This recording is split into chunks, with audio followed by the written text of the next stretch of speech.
सभी को नमस्कार। आज के विषय की यदि बात करें तो बच्चों पर संगत का असर।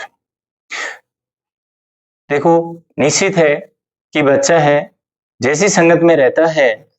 उसका उसके व्यवहार, उसकी आदतों, इन सब पर बहुत ज्यादा प्रभाव पड़ता है। और इसके अंदर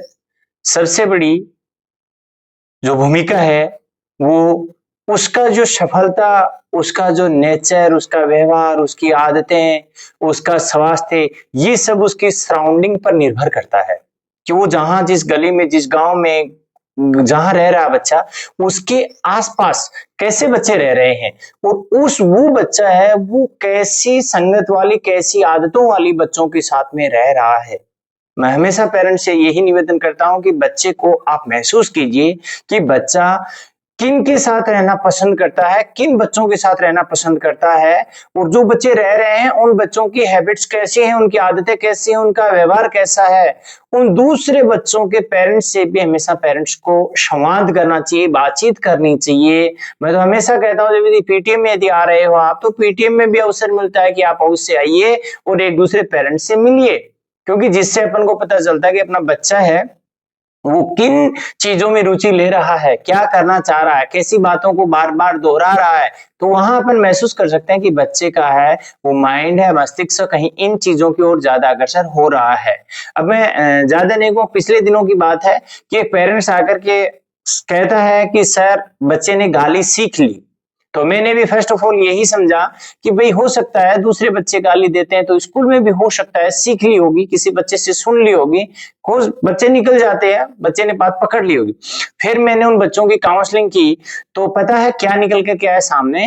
कि बच्चा है वो शाम के इस टाइम गली में बड़े बच्चों के पास जाता है जहां बच्चे वॉलीबॉल खेलते हैं और बच्चे की एज से डबल एज के बच्चे हैं वो वॉलीबॉल खेलते हैं और वो बच्चा वहां जाकर के खेलता है और बैठता है और वहां उन बड़े बच्चों से उसने गाली देना सीखा है। तो मैं पेरेंट्स से यही निवेदन करना चाहूंगा कि जो अपना बच्चा जहां भेज रहे हो वो देखेगा कि वो जगह कहां बच्चा बैठ रहा है, किन बच्चों के साथ खेल रहा है, क्या उन बच्चों का व्यवहार कैसा है, क्योंकि व्यवहार ही बच्चे की आदत, अनुशासन और बच्चे का जो परिवर्तन है, भविष्य जो निर्माण है वो उनकी आदतों पर निर्भर है। और आदत कोई विशेष नहीं होती है, छोटी छोटी आदतें होती हैं, वो ही यदि सुधार ले अपने बच्चा, यदि छोटी छोटी आदतों को सुधार ले और उन्हीं आदतों में यदि परिवर्तन कर लेता है तो एक बड़ी सफलता प्राप्त कर सकता है, क्योंकि फिर अपन को ये डर नहीं रहता कि बच्चा क्या चीज सीख रहा है, क्या गलत संगतियों में जा रहा है। मैं पेरेंट्स से सभी से यही निवेदन करता हूं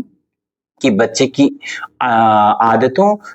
के अनुसार उसकी संगत पर विशेष ध्यान दीजिए कि आपका बच्चा है वो कहाँ जा रहा है और किन के साथ बैठ रहा है, किन के साथ उठ रहा है और उन जिनके साथ बैठना उठना बच्चे का है उनकी आदतें कैसी है, उनसे बचा लोगे तो जिंदगी में मैं कहता हूं बच्चे को आपने 50% जिंदगी की सफलता है, वो लाइफ है का अचीवमेंट आपने वहां करवा दिया। और यदि अपने बच्चे पर ध्यान नहीं दे रहे हो और किसी संस्थान विशेष, मैं ये नहीं कहता कि मेरे पास जो पेरेंट्स है कंप्लेन लेके मैं उसकी बात नहीं कर रहा, और भी पेरेंट्स हैं जो बहुत सारी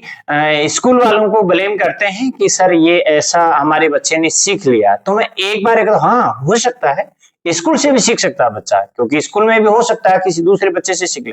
लेकिन एक बार अपने आसपास जो अपना गली मोहल्ला है उस पर भी विशेष ध्यान रखिए कि बच्चा किनके साथ जा रहा है, किनके साथ बैठ रहा है, किनके साथ उठ रहा है, और उन्हीं बातों पर यदि आप विचार विमर्श कर लोगे तो आपको समाधान है वो वहीं मिल जाएगा। और फिर भी यदि रहती है तो स्कूल में आप बिल्कुल आप स्कूल वालों से अवगत करवाइए, स्कूल वालों से बातचीत कीजिए, क्योंकि पीटीएम के अलावा मैं तो पेरेंट्स को कहता हूं कि पीटीएम हर रोज पेरेंट्स के लिए पीटीएम है, लेकिन आपके पास समय होना चाहिए। आप बच्चे की काउंसलिंग करने बिल्कुल आइए, आप ऑफिस में मैं बैठा हूं, आप बातचीत करेंगे किसी भी बच्चे की किसी प्रकार की प्रॉब्लम है। लेकिन पेरेंट्स को समस्या ये है कि उनके पास समय ही नहीं रहता, वो कभी कभार आते हैं और आंख मूंद करके चलते हैं और फिर एक बात सामने आती है कि सर बच्चा है स्कूल में गाली गलौज सीख रहा है। मैं नहीं कहता स्कूल से नहीं सीख सकता, सीखता है बच्चा,